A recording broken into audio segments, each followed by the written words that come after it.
Hi beautiful people, ಎಲ್ಲರೂ ಹೇಗಿದ್ದೀರಾ? ನಾನು ನಿಮ್ಮ ಬಾಲಕೃಷ್ಣ. ನೀವು ನೋಡ್ತಾ ಇದ್ದೀರಾ ನಿಮ್ಮದೇ ಆದ ಯೂಟ್ಯೂಬ್ ಚಾನಲ್ ಆಪರ್ಚುನಿಟಿ ಬ್ಲಾಗ್ಗೆ ಸ್ವಾಗತ. ಹಾಗೆ ಸ್ನೇಹಿತರೆ, ಏನಪ್ಪ ಅಂತಂದರೆ ಇವತ್ತಿನ ವಿಡಿಯೋ ಟಾಪಿಕ್ ತುಂಬ ಜನ ಕಮೆಂಟಲ್ಲಿ ಕೇಳ್ತಿದ್ರೆ, ಅಂದರೆ ತುಂಬಾ ಕಮೆಂಟ್ ಬರ್ತಿದೆ. ಅದೇನಪ್ಪ ಅಂದರೆ ಒಂದು ನೈಟ್ ಡ್ಯೂಟಿ ಮಾಡೋದು ಹೇಗೆ, ನೈಟಲ್ಲಿ ಡ್ಯೂಟಿ ಸಿಗುತ್ತಾ ಅಂತ ಒಂದು ಕೇಳ್ತಿದ್ರೆ. ಇದು ನೈಟ್ ಡ್ಯೂಟಿ ಬಗ್ಗೆ ಅಲ್ಲ, ಬಟ್ ಏನಂತಂದರೆ ನೈಟಲ್ಲಿ ನಾನು ಡ್ಯೂಟಿ ಮಾಡಲ್ಲ. ಸೊ ಹಂಗಾಗಿ ನೈಟ್ ಡ್ಯೂಟಿದು ಯಾವುದೂ ವಿಡಿಯೋ ಮಾಡ್ತಾ ಇಲ್ಲ ನಾನು. ಮೊದಲನೇದಾಗಿ ಹೇಳ್ಬೇಕಂದ್ರೆ ಪಾರ್ಟ್ ಟೈಮಲ್ಲಿ ತುಂಬ ಕಮೆಂಟ್ ಬರ್ತಿದೆ. ಪಾರ್ಟ್ ಟೈಮಲ್ಲಿ ಮಾಡ್ಬೋದಾ ಬ್ರೋ, ಹೆಂಗೆ, ಎಷ್ಟು, ಸೆಕೆಂಡ್ ಹ್ಯಾಂಡ್ ಗಾಡಿ ತಗೊಂಡ್ರೆ ಹೆಂಗಿರುತ್ತೆ, ಇಲ್ಲ ಹೊಸ ಗಾಡಿ ತಗೊಂಡ್ರೆ ಬೆಟರಾ ಪಾರ್ಟ್ ಟೈಮ್ಗೋಸ್ಕರ ಅಂತಂದ್ಬಿಟ್ಟು ತುಂಬಾ ಕಮೆಂಟ್ಸ್ ಬರ್ತಿತ್ತು. ಸೊ ಹಾಗಾಗಿ ಇವತ್ತಿನ ಈ ವಿಡಿಯೋ ಮಾಡ್ತಾ ಇದ್ದೀನಿ. ಅಂದರೆ ಇವಾಗ ಪಾರ್ಟ್ ಟೈಮ್ ಬಂದು ಇವಾಗ 5 ಗಂಟೆ 20 ನಿಮಿಷ ಆಗೋಕ್ಕಾಯಿತು. ನಾರ್ಮಲಿ ಈ ಟೈಮ್ಗೆ ಪಾರ್ಟ್ ಟೈಮ್ ಸ್ಟಾರ್ಟ್ ಆಗೋದು. ಕೆಲವೊಬ್ರಿಗೆಲ್ಲ 5 ಗಂಟೆಗೆ ಕೆಲಸ ಬಿಡುತ್ತೆ, ಕೆಲವೊಬ್ರಿಗೆಲ್ಲ 6 ಗಂಟೆಗೆ ಕೆಲಸ ಬಿಡುತ್ತೆ, ಸರಿನಾ? ಸೊ ಯಾವ ಥರ ಡ್ಯೂಟಿ ಮಾಡ್ತೀನಿ ಅನ್ನೋದನ್ನ ನೋಡಿ. ತುಂಬ ಬೋರ್ ಹೊಡ್ಸಲ್ಲ, ಬೇಗನೆ ಅಂದರೆ ಶಾರ್ಟ್ ಆಗಿರುತ್ತೆ ವಿಡಿಯೋ ಕೂಡ. ನೋಡಿ ಎಷ್ಟಾಯಿತು ಅಂತಂದ್ಬಿಟ್ಟು ಕೊನೆಗೆ ಒಂದೇ ಸತಿ ಹೇಳ್ತೀನಿ. ಇವಾಗ ಎಷ್ಟು ಅರ್ನಿಂಗ್ ಆಗಿದೆ ಅಂದರೆ ಫುಲ್ ಟೈಮಲ್ಲಿ. ಸೊ ಇನ್ನೆಷ್ಟು ಮಾಡ್ತೀನಿ ಅನ್ನೋದು, ಇವಾಗ 5 ಗಂಟೆ 20 ನಿಮಿಷ ಮೇಲೆ ಎಷ್ಟು ಡ್ಯೂಟಿ ಮಾಡ್ತೀನಿ ಅನ್ನೋದನ್ನ ತಿಳಿಸ್ಕೊಡ್ತೀನಿ. ಒಂದು 9 ಇಂದ 10 ಗಂಟೆವರೆಗೂ ನಾನು ಡ್ಯೂಟಿ ಮಾಡ್ತೀನಿ, ಸರಿನಾ? ಸೊ ಅಷ್ಟು ಏನು ಡ್ಯೂಟಿ ಮಾಡ್ತೀನಿ, ಡ್ಯೂಟಿ ಡೀಟೇಲ್ಸ್ ಎಲ್ಲ ನೀವು ನೋಡ್ಬೋದು. ಸೊ ಅದ್ರ ಮೊದಲನೇದಾಗಿ ಹೇಳಬೇಕು ಅಂದರೆ ಇವತ್ತಿನ ಫುಲ್ ಡೇನಲ್ಲಿ ಎಷ್ಟು ಅರ್ನಿಂಗ್ಸ್ ಆಗಿದೆ ಅನ್ನೋದನ್ನ ನೋಡಿ. ಅದಾದಮೇಲೆ ಇನ್ನು ಕಂಟಿನ್ಯೂ ಅಂದರೆ ಇನ್ನೇನು ನಾನು ದುಡಿತೀನಲ್ಲ, ಸೊ ಅದೆಲ್ಲ ಬಂದು ಪಾರ್ಟ್ ಟೈಮ್ ಲೆಕ್ಕಕ್ಕೆ ಸೇರ್ಕೊಳುತ್ತೆ.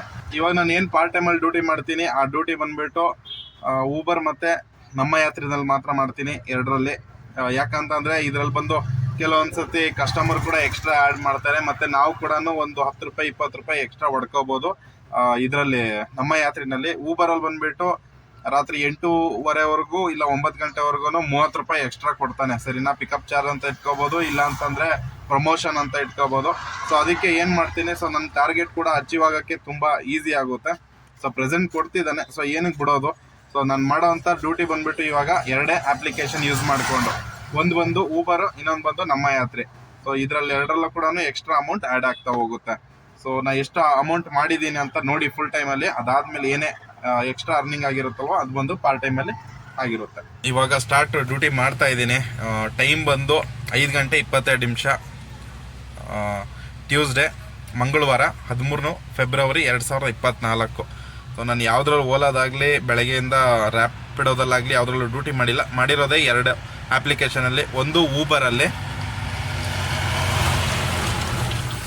ಊಬರಲ್ಲಿ ಬಂದು 595 ರೂಪಾಯಿ ಅರ್ನಿಂಗ್ಸ್ ಆಗಿದೆ ಇಲ್ಲಿವರೆಗೂ, 5 ಗಂಟೆ 23 ನಿಮಿಷವರೆಗೂ. ಮತ್ತು ಹಾಗೆ ನಮ್ಮ ಯಾತ್ರೆಯಲ್ಲಿ ಕೂಡ ನೋಡೋದಾದರೆ 538 ರೂಪಾಯಿ ಆಗಿದೆ ಅರ್ನಿಂಗ್ಸು, ಸರಿನಾ? ಸೊ 2 ಸೇರಿದ್ರೆ 1000 ರೂಪಾಯಿ ಅಂತ ಇಟ್ಕೊಳ್ಳಿ. 600 1100 ರೂಪಾಯಿವರೆಗೂ ಆಲ್ರೆಡಿ ಅರ್ನಿಂಗ್ಸ್ ಆಗಿದೆ, 1100 ರೂಪಾಯಿ ಆಗಿದೆ. ಇವಾಗ ನಾನು ಊಬರ್ನ ಕೂಡ ಆನ್ ಮಾಡ್ಕೊತಾ ಇದ್ದೀನಿ, ಹಾಗೆ ನಮ್ಮ ಯಾತ್ರೆ ಕೂಡ ಆನ್ ಮಾಡ್ಕೊತೀನಿ. ಸೊ ಎಲ್ಲಿಗಾದರೂ ಡ್ಯೂಟಿ ಸಿಕ್ಕಲಿ ಡ್ಯೂಟಿ ಮಾಡ್ತೀನಿ. ಇವಾಗ ಟೈಮ್ ಬಂದು 5 ಗಂಟೆ 23 ನಿಮಿಷ. ಸೊ ಇನ್ನು ರಾತ್ರಿ 9 ಇಂದ 10 ಗಂಟೆವರೆಗೂ ಕಂಟಿನ್ಯೂಸ್. ನಾರ್ಮಲಿ ಪಾರ್ಟ್ ಟೈಮ್ ಮಾಡೋರೆಲ್ಲ ಅಷ್ಟೊತ್ತು ಮಾಡ್ತಾರಲ್ವ, ಸೊ ಅಷ್ಟೇ ಟೈಮ್ನ ನಾನು ಮಾಡ್ತೀನಿ. ಸೊ ನಿಮ್ಗೊಂದು ಐಡಿಯಾ ಬರುತ್ತೆ. ವೆಯ್ಟ್ ಮಾಡೋಣ ಎಷ್ಟು ಡ್ಯೂಟಿ ಆಗುತ್ತೆ ಏನಂತ ನೋಡಿ. ಇಲ್ಲಿವರೆಗೂ ಎಷ್ಟು ಡ್ಯೂಟಿ ಅಂದರೆ 5 ಟ್ರಿಪ್ ಬಂದು ಇದರಲ್ಲಿ ಮಾಡಿದ್ದೀನಿ ಊಬರಲ್ಲಿ.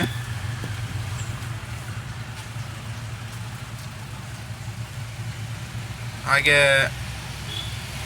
ನಮ್ಮ ಯಾತ್ರೆಯಲ್ಲಿ ಬಂದು ಟೋಟಲ್ ಟ್ರಿಪ್ ಎಷ್ಟಪ್ ಮಾಡಿದ್ದೀನಿ ಅಂತಂದರೆ ಇವತ್ತದು 2 ಟ್ರಿಪ್ ಮಾಡಿದ್ದೀನಿ ಅಷ್ಟೇ. ಒಟ್ಟು 5, 2 ಮತ್ತು 5 7 ಟ್ರಿಪ್ ಆಗಿದೆ ಊಬರು ಮತ್ತು ನಮ್ಮ ಯಾತ್ರೆ ಸೇರಿ. ಡ್ಯೂಟಿ ಬರ್ತಿದೆ, ಬಟ್ ಏನಂತಂದರೆ ನಮಗೆ ತುಂಬ ಲಾಂಗ್ ಬರ್ತಿದೆ ಪಿಕಪ್ಪು. 1.25-2 ಕಿಲೋಮೀಟ್ರ್ ಬರ್ತಿದೆ. ನಿಯರೆಸ್ಟ್ ಬರಲಿ, ಯಾವುದಾದ್ರೂ ನಿಯರ್ ಬಂದಾಗ ಹೋಗಿ ಪಿಕಪ್ ಮಾಡ್ತೀನಿ. ಇದ್ರಲ್ಲಿ ನೋಡ್ಬೋದು 2.2 ಕಿಲೋಮೀಟ್ರ್ ಇದೆ. 30 ರೂಪಾಯಿ ಇನ್ಕ್ಲೂಡಿಂಗ್ ಪ್ರೀಮಿಯಮ್ ಅಂತ ಕೊಡ್ತಿದ್ದಾರೆ, ಪಿಕಪ್ ಚಾರ್ಜಸ್ ಅಂತ. ಬಟ್ ತಗೊತಾ ಇಲ್ಲ ನಾನು, ವೆಯ್ಟ್ ಮಾಡ್ತೀನಿ ಇನ್ನೊಂದು 10 ನಿಮಿಷ. ಸ್ನೇಹಿತರೆ, ಟೈಮ್ ಬಂದು ನೀವು ನೋಡ್ಬೋದು 5 ಗಂಟೆ 26 ನಿಮಿಷ. ಒಂದು ಡ್ಯೂಟಿ ಸಿಕ್ಕಿದೆ HSR ಲೇಔಟಿಗೆ. ಅವ್ರನ್ನ ಕರ್ಕೊಂಡು ಡ್ರಾಪ್ ಮಾಡೋಣ. ಡ್ಯೂಟಿ ಮುಗಿಸ್ಕೊಂಡು ಮನೆ ಕಡೆ ಹೊರಟಿದ್ದೀನಿ ಈಗ. ಬರ್ತಿದ್ದು ಮನೆಗೆ ಬಂದಾಯಿತು. 9:38 ಆಗಿದೆ ಟೈಮು. ಇವತ್ತು ಒಟ್ಟು ಊಬರಲ್ಲಿ 1150 ಮತ್ತು 691 ರೂಪಾಯಿ ನಮ್ಮ ಯಾತ್ರೆಯಲ್ಲಿ ಡ್ಯೂಟಿ ಮಾಡಿದ್ದೀನಿ. ಒಟ್ಟು 1800 ರೂಪಾಯಿ ಆಗಿದೆ, ಸರಿನಾ. ಅದರಲ್ಲಿ ಪಾರ್ಟ್ ಟೈಮಲ್ಲಿ ಮಾಡಿದ್ದು 700 ರೂಪಾಯಿ, 750 ರೂಪಾಯಿ. ಸ್ಕ್ರೀನ್ ರೆಕಾರ್ಡಿಂಗ್ ನೋಡಿದ್ರಲ್ಲ, ಸ್ಕ್ರೀನ್ ರೆಕಾರ್ಡಿಂಗಲ್ಲಿ ನೋಡ್ದಂಗೆ ಬೆಳಗ್ಗೆ ಒಂದು 7 ಗಂಟೆಯಿಂದ ರಾತ್ರಿ ಒಂದು 9 ಗಂಟೆವರೆಗೂ ಮಾಡ್ತೀನಿ ಅಂತ ಅಂದರೆ ಏನಿಲ್ಲ ಅಂದರೂ ಒಂದು 2000 ರೂಪಾಯಿ ಟಚ್ ಮಾಡ್ಬೋದು. 1800ರಿಂದ 2000 ರೂಪಾಯಿವರೆಗೂ ಟಚ್ ಮಾಡ್ಬೋದು. ಮತ್ತು ಸಾಯಂಕಾಲ ಯಾರು ಪಾರ್ಟ್ ಟೈಮಲ್ಲಿ ಮಾಡಬೇಕು ಅಂತ ಇದ್ದೀರಾ ಅನ್ಕೊಂತಿದ್ದೀರಾ, ಸೊ ಪಾರ್ಟ್ ಟೈಮಲ್ಲಿ ನಾನು ಮಾಡಿ ತೋರಿಸಿದ್ದೀನಿ. ಒಂದು 5 ಗಂಟೆಯಿಂದ ನಾರ್ಮಲಿ ಎಲ್ಲರದು ಒಂದು ಡ್ಯೂಟಿ ಟೈಮಿಂಗ್ಸ್ ಬಂದ್ಬಿಟ್ಟು 4:30ಯಿಂದ ಒಂದು 5 ಗಂಟೆ ಇಲ್ಲ 6 ಗಂಟೆಗೆ ಸ್ಟಾರ್ಟ್ ಮಾಡ್ತಾರೆ. ಅರೌಂಡ್ ಒಂದು 11 ಗಂಟೆವರೆಗೂ ಮಾಡಿದ್ರೆ ಒಂದು 1000 ರೂಪಾಯಿವರೆಗೂ ಟಚ್ ಮಾಡ್ಬೋದು ಪಾರ್ಟ್ ಟೈಮಲ್ಲಿ ಒಂದು 1000 ರೂಪಾಯಿವರೆಗೂ ಟಚ್ ಮಾಡ್ಬೋದು. ಬಟ್ ಏನಂತಂದ್ರೆ ಒಂದು ಆವ್ರೇಜ್ ಒಂದು 5 ಗಂಟೆಯಿಂದ ಒಂದು 10 ಗಂಟೆವರೆಗೂ ಡ್ಯೂಟಿ ಮಾಡ್ತೀನಿ ಅಂತಂದ್ರೂ ಒಂದು ಆವ್ರೇಜ್ ಅಂತ ಇಟ್ಕೊಳ್ಳೋಣ 700ರಿಂದ 800 ರೂಪಾಯಿ ಅಂತ ಇಟ್ಕೋಬಹುದು. ಸೊ LPG ಗಾಡಿ ಏನಾದ್ರು ನೀವು ಓಡಿಸ್ತಿದ್ರೆ LPG ಗಾಡಿಗೆ ಬಂದ್ಬಿಟ್ಟು ಒಂದು 200 ರೂಪಾಯಿ ಗ್ಯಾಸ್ ಆಗುತ್ತೆ. ಅದೇ ನೀವು CNG ಗಾಡಿ ಓಡಿಸ್ತಿದ್ರೆ ಒಂದು 100ರಿಂದ 120 150 ರೂಪಾಯಿ ಒಳಗೇನೆ ಗ್ಯಾಸ್ ಖಾಲಿ ಆಗುತ್ತೆ CNG ಗಾಡಿಗೆ. ಬಟ್ ಇನ್ ಕೆಲವೊಬ್ರೆಲ್ಲ ಕೇಳ್ತಿದ್ರಿ ಪಾರ್ಟ್ ಟೈಮ್ಗೋಸ್ಕರ ಯಾವ್ದು ಬ್ರದರ್ ಒಳ್ಳೇದು ಗಾಡಿ ಅಂತ ಅಂದ್ಬಿಟ್ಟು, ಅಂತಂದ್ರೆ CNG ಹೊಸ ಗಾಡಿಗೆ ಹೋಗೋದಾ ಇಲ್ಲ ಅಂತಂದ್ರೆ ಹಳೆ ಗಾಡಿ ಸೆಕೆಂಡ್ ಹ್ಯಾಂಡ್ ತಗೊಳೋದ ಅಂತ. ನೋಡಿ, ನಿಮ್ಮ ಹತ್ರ ದುಡ್ಡಿದ್ರೆ, ಇಲ್ಲ ನನ್ಗೊಂದು ಓಡಾಡೋ ಗಾಡಿ ಬೇಕು, ಇಲ್ಲ ನನ್ಗೊಂದು ಮನೆಗೊಂದು ಗಾಡಿ ಬೇಕು ಅಂತ ನಿಮ್ಮ ಮೈಂಡ್ ಅಲ್ಲಿ ಮನ್ಸಲ್ಲಿ ಇದ್ರೆ ಹೊಸ ಗಾಡಿಗೆ ಹೋಗಿ. ನಿಮ್ಗೆಲ್ಲ ಅಂದ್ರೆ ಫೈನಾನ್ಷಿಯಲ್ ಬ್ಯಾಕ್ ಗ್ರೌಂಡ್ ಚೆನ್ನಾಗಿತ್ತು ಅಂತಂದ್ರೆ ನೀವು ಹೊಸ ಗಾಡಿಗೆ ಹೋಗ್ಬೋದು. ಯಾಕಂದ್ರೆ ಒಂದ್ 2 ವರ್ಷ 3 ವರ್ಷ ನೀವು ಬಿಟ್ಟು ಮಾರಿದ್ರು ಕೂಡ ನಿಮ್ಗೆ ಒಂದು ಏನಿಲ್ಲ ಅಂದ್ರೂ ನಿಮ್ ದುಡಿಮೆ ಎಲ್ಲ ಲೆಕ್ಕ ಮಾಡ್ಕೊಂಡ್ರು ಕೂಡ ಒಂದ್ 2 ಲಕ್ಷ ರೂಪಾಯಿ ಅಂತೂ ನಿಮ್ ಕೈಗೆ ಬಂದೇ ಬರುತ್ತೆ. ಬಟ್ ಏನಂತಂದ್ರೆ ಲೋನ್ಗೆ ಹೋಗದೆ ಇದ್ರೆ, ಲೋನ್ಗೆ ಹೋಯ್ತು ಅಂದ್ರೆ ಜಾಸ್ತಿ ಆಗ್ಬಿಡುತ್ತೆ, ಸರಿನಾ. ಪಾರ್ಟ್ ಟೈಮ್ಗೆ ಬರ್ತಿಲ್ಲ ಹೊಸ ಗಾಡಿ. ಬಟ್ ನಮ್ಮ ಹತ್ರ ದುಡ್ಡಿದೆ, ಓಕೆ ಮ್ಯಾನೇಜ್ ಮಾಡ್ತೀವಿ ಅಂತಂದ್ರೆ ಹೊಸ ಗಾಡಿಗೆ ಹೋಗ್ಬೋದು. ಇನ್ ಸೆಕೆಂಡ್ ಹ್ಯಾಂಡ್ ಗಾಡಿ ವಿಷಯಕ್ಕೆ ಬಂತಂದ್ರೆ 1-1.5 ಲಕ್ಷ ರೂಪಾಯಿ ಹಾಕಿದ್ರೆ ನಿಮ್ಗೆ 1 ಲಕ್ಷಕ್ಕೆ ಸಿಗಲ್ಲ. 1 ಲಕ್ಷಕ್ಕೆ ಎಲ್ಲ 1,20,000ಗೆ ನಿಮ್ಗೆ ಸಿಂಗಲ್ ಡೂಮ್ಗಳು ಸಿಗ್ತವೆ. ಸೊ ನಾನು ಆದಷ್ಟು ರೆಕಮೆಂಡ್ ಮಾಡ್ತೀನಿ ಸಿಂಗಲ್ ಡೂಮ್ಗೆ ಹೋಗಕ್ಕೆ ಹೋಗ್ಬೇಡಿ. ಒಂದು ಮಾಡ್ಲ್ ಗಾಡಿನ ತಗೊಳ್ಳಿ, ಒಂದು 16 ಅಬೌವ್ ಗಾಡಿಗಳು ನೋಡಿ ತಗೊಂಡ್ರೆ ಬೆಟರು ನನ್ನ ಅನಿಸಿಕೆ. 1-1.5 ಲಕ್ಷ ರೂಪಾಯಿ ಹಾಕಿ ಪಾರ್ಟ್ ಟೈಮಲ್ಲಿ ಡ್ಯೂಟಿ ಮಾಡ್ಕೋಬಹುದು, ಅದೇನು ತೊಂದರೆ ಇಲ್ಲ. ಲೆಕ್ಕದಲ್ಲಿ ಡೈಲಿ ನಿಮ್ದೆಲ್ಲ ಒಂದು 200 ರೂಪಾಯಿ ಗ್ಯಾಸ್ ಕಳೆದು ನೀವು ಮಾಡ್ತೀವಿ ಡ್ಯೂಟಿ ಅಂತಂದ್ರೆ ಒಂದು 25 ದಿವಸ ಡ್ಯೂಟಿ ಮಾಡ್ಕೊಂಡ್ರು ಕೂಡ ಒಂದು ಡೈಲಿ ಒಂದು 600 ರೂಪಾಯಿ ಆವ್ರೇಜ್ ಹಾಕಿದ್ರು ಕೂಡ ಒಂದು 14-15 ಸಾವಿರ ರೂಪಾಯಿ ನಿಮ್ಗೆ ದುಡಿಮೆ ಆಗುತ್ತೆ, ಅಂದ್ರೆ ಗ್ಯಾಸ್ ಎಲ್ಲ ಕಳೆದು. ಸೊ ಗಾಡಿ ಮೇಂಟೆನೆನ್ಸ್ ಏನು ನಾನು ಲೆಕ್ಕ ಮಾಡ್ಕೊಂಡಿಲ್ಲ. ಗಾಡಿ ಮೇಂಟೆನೆನ್ಸ್ ಅದ್ರಲ್ಲೇ ಒಂದು 2,000 ರೂಪಾಯಿ 3,000 ರೂಪಾಯಿ ಹಾಕೊಳ್ಳಿ. ಸೊ ನಿಮ್ಗೊಂದು 12-13 ಸಾವಿರ ರೂಪಾಯಿ ಉಳಿತಾಯ ಆಗುತ್ತೆ ಪಾರ್ಟ್ ಟೈಮಲ್ಲಿ ನಾನು ಹೇಳ್ತಿರೋದು. ಫುಲ್ ಟೈಮಲ್ಲಿ ಮಾಡ್ಕೊಂಡ್ರೆ ಇನ್ನೂ ಸ್ವಲ್ಪ ಜಾಸ್ತಿ ಆಗುತ್ತೆ, ಒಂದು ಡಬಲ್ ಅಂತಾನೆ ಇಟ್ಕೋಬಹುದು ನೀವು.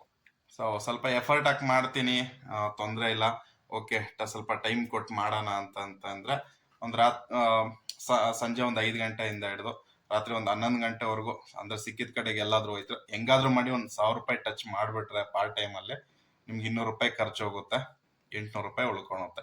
ಸೊ ಸ್ವಲ್ಪ ಬೆನಿಫಿಟ್ ಅಂತ ಹೇಳ್ಬೋದು. ಅದು ಬಿಟ್ಟು ಪಾರ್ಟ್ ಟೈಮಲ್ಲಿ ಮಾಡ್ಕೊತೀನಿ, ಒಂದಿನ ಹೋಗೋದು 2 ದಿನ ಹೋಗದೆ ಇರೋದು, ಮತ್ತೆ ಇನ್ನೊಂದು 4-5 ದಿನ ಗಾಡಿ ಓಡಿಸೋದು, ಒಂದು ವಾರಾನ್ಗಟ್ಲೆ ಗಾಡಿ ಓಡಿಸಿಲ್ಲ ಅಂತಂದ್ರೆ ಪ್ರಾಬ್ಲಮ್ ಆಗುತ್ತೆ. ಮತ್ತೆ ಸಿಕ್ಕಿದ ಕಡೆಗೆಲ್ಲ ಡ್ಯೂಟಿ ಮಾಡ್ಕೊಳೋದು ಒಳ್ಳೇದು ಅಂತ ನನ್ನ ಅನಿಸಿಕೆ. ಸುಮಾರು ಜನ ಡ್ಯೂಟಿ ತಗೊಳಲ್ಲ, ಮಿನಿಮಮ್ ಬಾಡಿಗೆ ಬಂದ್ರೆ ಅವೆಲ್ಲ ಹೋಗಲ್ಲ, ಸರಿನಾ. ಸೊ ನಾನು ಮಿನಿಮಮ್ ಬಾಡಿಗೆ ಕೂಡ ಹೊಡಿತೀನಿ. ಇಷ್ಟು ಪಾರ್ಟ್ ಟೈಮಲ್ಲಿ ಯಾರು ದುಡಿಮೆ ಮಾಡ್ಬೇಕು ಅಂತ ಇದ್ದೀರಾ, ಸೊ ನೋಡಿ ಈ ತರ ಇದೆ. ಮತ್ತೆ ಬೆಳಗ್ಗೆ ಮಾಡೋದಾದ್ರೆ ಅಂದ್ರೆ ಫುಲ್ ಟೈಮ್ ಮಾಡೋದಾದ್ರೆ ಬೆಸ್ಟ್ ಯಾವ ಟೈಮಿಂಗ್ಸ್ ಅಂದ್ರೆ ಬೆಳಗ್ಗೆ ಒಂದು 7 ಗಂಟೆ ಗಾಡಿ ತೆಗೆದ್ರೆ ಒಳ್ಳೇದು. ಸೊ ಬೇಗ ನಮ್ ಟಾರ್ಗೆಟ್ ಮುಗಿಸ್ಕೊಂಡು ಕೂಡ ಮನೆಗೆ ಬರ್ಬೋದು, ಆಯ್ತಾ. ಸ್ವಲ್ಪ ಡ್ಯೂಟಿ ಅಷ್ಟು ಮಾಡ್ತಾ ಇಲ್ಲ, ಯಾಕಂತಂದ್ರೆ ಸ್ವಲ್ಪ ಹುಷಾರಿಲ್ಲ, ಆ ಕಾರಣದಿಂದಾಗಿ. ಇಲ್ಲ ಅಂತಂದ್ರೆ ಒಂದು 7 ಗಂಟೆಗೆ ಬೆಳಗ್ಗೆ ಗಾಡಿ ತೆಗೆದ್ರೆ ಸಂಜೆ ಒಂದು 8-9 ಗಂಟೆ ಅಷ್ಟರಲ್ಲಿ ಮನೆಗೆ ಬಂದು ಸೇರ್ಕೋಬಹುದು. ಕೈಯಲ್ಲೇ ಒಂದು 2,000-2,200 ರೂಪಾಯಿ ಮಾಡ್ಕೊಂಡ್ ಬರ್ಬೋದು. ಕಷ್ಟ ಇದೆ, ಆಯ್ತಾ, ಯಾಕಂದ್ರೆ ಪೊಲ್ಯೂಷನ್ ಇವಾಗ ಬೇಸಿಗೆ ಬೇರೆ ಸ್ಟಾರ್ಟ್ ಆಗ್ತಾ ಇದೆ, ಸಿಕ್ಕಾಬಿಟ್ಟೆ ಧಗೆ, ಬಿಸಿಲಂತೂ ಭಯಂಕರವಾಗಿ ಹೊಡಿತಾ ಇದೆ. ಎಲ್ಲಿ ನೆರಳು ಸಿಕ್ಬಿಟ್ರೆ ಸಾಕಪ್ಪ ಅನ್ಸ್ಬಿಡುತ್ತೆ. ಸೊ ಆ ತರ ಇದೆ. ಇವತ್ತು ನೋಡಿ ನೀವೇ ನನ್ನ ಮುಖ ಎಲ್ಲ ಊದ್ಕೊಬಿಟ್ಟಿದೆ. ಅಂದ್ರೆ ಬೆಳಿಗ್ಗೆ ಅಷ್ಟೊಂದು ಬಿಸಿಲಲ್ಲ ಅಂದ್ರೆ ಸ್ವಲ್ಪ ಎಫರ್ಟ್ ಸ್ವಲ್ಪ ಜಾಸ್ತಿ. ನಿಮ್ಗೆ ಗೊತ್ತಿರುತ್ತಲ್ವಾ ಧಗೆನಲ್ಲಿ ಹೆಂಗೆ ಡ್ಯೂಟಿ ಮಾಡೋದು ಅಂತ ಬೆಂಗಳೂರಲ್ಲಿ. ಅಂದ್ರೆ ರೋಡ್ ಕೂಡ ಕಾವ್ದಿರುತ್ತೆ, ಜೊತೆಗೆ ಈ ಗಾಡಿಗಳದ್ದು ಈ ಎ ಸಿ ಹಾಕ್ಬಿಟ್ಟಿರ್ತಾರೆ. ಅದೇನಾಗುತ್ತೆ, ಆ A Siddu air, busy air ಎಲ್ಲ ನಮಗೆ ಗಾಡಿ ಪಕ್ಕದಲ್ಲಿ ಹೋಗ್ತಿದ್ರೆ ನಮಗೆ ಹೊಡಿತಾ ಇರುತ್ತೆ ಆ ಧಗೆ ಕೂಡ. ಸೊ ಈ ತರ ಇದೆ, ಪ್ರಾಬ್ಲಮ್ಸ್ ಇದೆ, ಪ್ರಾಬ್ಲಮ್ ತುಂಬಾ ಇದೆ. ಬಟ್ ಏನಂತ ಅಂದ್ರೆ, ದುಡಿಬೇಕು ಮಾಡಬೇಕು ಅಂತಂದ್ರೆ ಪ್ರಾಬ್ಲಮ್ಗೆ ನಾವು ಫೇಸ್ ಮಾಡಲೇಬೇಕು. ನಾವು ಪ್ರಾಬ್ಲಮ್ನ ಫೇಸ್ ಮಾಡ್ದೇನೆ ಸುಖ ಪಡ್ಬೇಕಂದ್ರೆ ಆಗಲ್ಲ. ಕೆಲವೊಬ್ರೆಲ್ಲ ಕಮೆಂಟ್ ಆಗ್ತಿದ್ರೆ, ನಿಮ್ಗೇನು ಗೊತ್ತೋ ಕಷ್ಟದ ಬಗ್ಗೆ, ಸೊ ನೀವು ಸುಮ್ಮನೆ ನಿಮ್ಮ ವ್ಯೂಸ್ಗೋಸ್ಕರ ಎಲ್ಲ ಮಾಡ್ತೀರಾ ಅಂತ ಅಂದ್ಬಿಟ್ಟು. ಯಾವುದೇ ಥರ ಇಲ್ಲ ಗುರು, ಎಲ್ಲರೂ ದುಡಿಲಿ, ಎಲ್ಲರೂ ಚೆನ್ನಾಗಿರ್ಲಿ, ಎಲ್ಲರೂ ದುಡ್ಕೊಂಡು ತಿನ್ಲಿ ಅಂತಾನೆ ನಾನು ಈ ವಿಡಿಯೋನ ಮಾಡೋದು, ಸರಿನಾ? ಬರೀ ನನ್ನ ಬೆನಿಫಿಟ್ಟು ನನಗೆ ಆಗ್ತಿದೆ, ಇಲ್ಲ ಅಂತ ಇಲ್ಲ. ಯೂಟ್ಯೂಬಿಂದ ಕೆಲವೊಂದು ವ್ಯೂಸ್ ಬರುತ್ತೆ, ಕೆಲವೊಂದು ರೂಪಾಯಿ ಕೂಡ ಸಿಗ್ತಿದೆ. ಬಟ್ ಏನಂತ ಅಂದ್ರೆ, ಯಾರನ್ನೂ ಯಾಮಾರಿಸ್ಬಿಟ್ಟು ಮಾಡಬೇಕು ಆ ಥರ ಏನಿಲ್ಲ ನನ್ನ ಮನಸ್ಸಲ್ಲಿ. ಏನಂದ್ರೆ ಸುಮಾರು ಜನ ದುಡಿಮೆ ಕಡೆ ಅಷ್ಟು ಗಮನ ಕೊಡಲ್ಲ. ದುಡ್ಡು ಮಾಡಬೇಕು ಅಂತಾರೆ, ಬರೀ ಬಾಯಲ್ಲಿ ಮಾತ್ರ ದುಡ್ಡು ಮಾಡಬೇಕು ಅನ್ನೋ ಅಷ್ಟೇ ಇರುತ್ತೆ ಹೊರ್ತು ಅವ್ರೇನು ಅದಕ್ಕೋಸ್ಕರ ಇರೋಂಥ ಆಕ್ಷನ್ ಏನು ತಗೊಳೋದಿಲ್ಲ. ಸೊ ಹಂಗಾಗಿ ಏನಾಗ್ತಿದೆ, ನಾನು ಅವಾಗಲೇ ಹೇಳ್ದಂಗೆ ಸ್ವಲ್ಪ ಬೇಗ ಹೋಗ್ಬಿಡೋದು, ಮತ್ತೆ ಸರಿಯಾಗಿ ದುಡಿಮೆ ಮಾಡಲ್ಲ, ಹಂಗಾಗಿ ಲಾಸ್ ಆಗೇ ಆಗುತ್ತೆ. ಗಾಡಿಗೆ ಮೇಂಟೆನೆನ್ಸ್ ಆಗಲಿ, ಲಾಸ್ಟಿಗೆ ಗಾಡಿಗೆ ಗ್ಯಾಸ್ ಹಾಕ್ಸಕ್ ಕೂಡ ದುಡ್ಡಿರಲ್ಲ. ಕರೆಕ್ಟಾಗಿ ಹೋಗಿ ದುಡಿಮೆ ಮಾಡಿಲ್ಲ ಅಂತಂದ್ರೆ ಟೈಮ್ ಇದ್ದಾಗೆ ದುಡ್ಕೊಂಡ್ಬಿಡ್ಬೇಕು. ಮತ್ತೆ ಆಮೇಲೆ ದುಡಿತೀನಿ, ಯಾವತ್ತೋ ಒಂದ್ ದಿವಸ ದುಡಿತೀನಿ ಅಂದ್ರೆ ಅದಾಗಲ್ಲ. ರೋಡಲ್ಲಿ ಬಾಡಿಗೆ ಇದಾವೆ, ಬಟ್ ಏನಂದ್ರೆ ಮಾಡೋರಿಲ್ಲ, ಕರೆಕ್ಟಾಗಿ ಅದಕ್ಕೆ ಸರ್ವಿಸ್ ಕೊಡೋರಿಲ್ಲ. ಡ್ಯೂಟಿ ಬೆಜ್ಜಾನಿದಾವೆ. ಅಂದ್ರೆ ಸುಮಾರು ಕಸ್ಟಮರ್ಗಳೇ ಹೇಳ್ತಾರೆ, ಸರ್ ಏನ್ ಸರ್ ಮಿನಿಮಮ್ ಬಾಡಿಗೆ ಯಾರು ಬರೋದೇ ಇಲ್ವಲ್ಲ ಸರ್, ಕರೆದ್ರೂ ಬರಲ್ಲ, ಹೆಂಗ್ ಸರ್ ಮೇಂಟೈನ್ ಮಾಡ್ತೀರಾ? ನೋಡಿದ್ರೆ ನೀವು ಯೂಟ್ಯೂಬಲ್ಲಿ, ಫೇಸ್ಬುಕ್ಕಲ್ಲಿ ಅಲ್ಲಿ ಇಲ್ಲಿ ಬಾಡಿಗೆ ಇಲ್ಲ ಅಂತ ಹೇಳ್ತೀರಾ, ಇಲ್ಲಿ ನೋಡಿದ್ರೆ ಯಾರು ಒಂದ್ ಗಾಡಿನೂ ಬರಲ್ಲಲ್ಲ ಸರ್, ಏನ್ ಸರ್ ಹಿಂಗೆ ರೀಸನು ಅಂತ ಸುಮಾರು ಜನ ಕಸ್ಟಮರ್ ಕೂಡ ಕೇಳ್ತಿದ್ದಾರೆ, ಸರಿನಾ? ಈ ತರ ಎಲ್ಲ ಇದೆ. ಬಟ್ ಏನಂತ ಅಂದ್ರೆ, ನಮ್ಮ ಡ್ರೈವರ್ಗಳನ್ನೇ ಸ್ವಲ್ಪ ಅರ್ಥ ಮಾಡ್ಕೊಳಲ್ಲ. ಅವ್ರಿಗೆ ಬರೀ ಬಿರಿಯಾನಿ ತಿನ್ನೋ ಥರನೇ ಬಾಡಿಗೆಗಳು ಬೇಕು, ಬರೀ ಬಿರಿಯಾನಿ ತಿನ್ನೋ ಥರ ಅಷ್ಟೇ ಬಾಡಿಗೆಗಳನ್ನ ಹೊಡಿಯೋಕೆ ಟ್ರೈ ಮಾಡ್ತಿದ್ದಾರೆ. ಹಂಗಾಗಿ ಸ್ವಲ್ಪ ಏನು ಹೇಳಿ, ಓಪನ್ ಆಗಿ ಫುಲ್ ಹೇಳೋಕ್ಕಾಗಲ್ಲ. ಯಾಕಂತಂದರೆ ಓಪನ್ ಆಗಿ ಫುಲ್ ಹೇಳ್ಬಿಟ್ರೆ ನೀನು ದಿಕ್ ತಪ್ಪಿಸ್ತಾ ಇದೆಯಾ, ದಾರಿ ತಪ್ಪಿಸ್ತಾ ಇದೆಯಾ ಅಂತ ಅಂದ್ಬಿಟ್ಟು ಕಮೆಂಟ್ಗಳು ಸ್ಟಾರ್ಟ್ ಆಯ್ತವೆ. ಸೊ ಈ ವಿಡಿಯೋದಲ್ಲಿ ಇಷ್ಟೇ. ಸೊ ಪಾರ್ಟ್ ಟೈಮ್ ಯಾರು ಮಾಡ್ಬೇಕಂತ ಇದ್ದೀರಾ, ಸೊ ನಿಮ್ಗೊಂದು ಐಡಿಯಾ ಬಂದಿರುತ್ತೆ ಅನ್ಕೊಂಡಿದ್ದೀನಿ. ಏನಾದರೂ ನಿಮ್ಗೆ ಡೌಟ್ ಇದ್ರೆ ಕಮೆಂಟ್ಸಲ್ಲಿ ಕೇಳ್ಬೋದು, ಕಮೆಂಟಲ್ಲಿ ರಿಪ್ಲೈ ಮಾಡೋಕ್ಕೆ ಟ್ರೈ ಮಾಡ್ತೀನಿ, ಸರಿನಾ? ಈ ವಿಡಿಯೋದಲ್ಲಿ ಇಷ್ಟೇನೆ. ಸೊ ಮತ್ತೊಂದು ವಿಡಿಯೋದಲ್ಲಿ ಸಿಗ್ತೀನಿ. ಈ ವಿಡಿಯೋನ ಸೈನ್ ಅಪ್ ಮಾಡ್ತಾ ಇದ್ದೀನಿ. ಟಾಟಾ, ಬಾಯ್ ಬಾಯ್, ನಮಸ್ಕಾರ.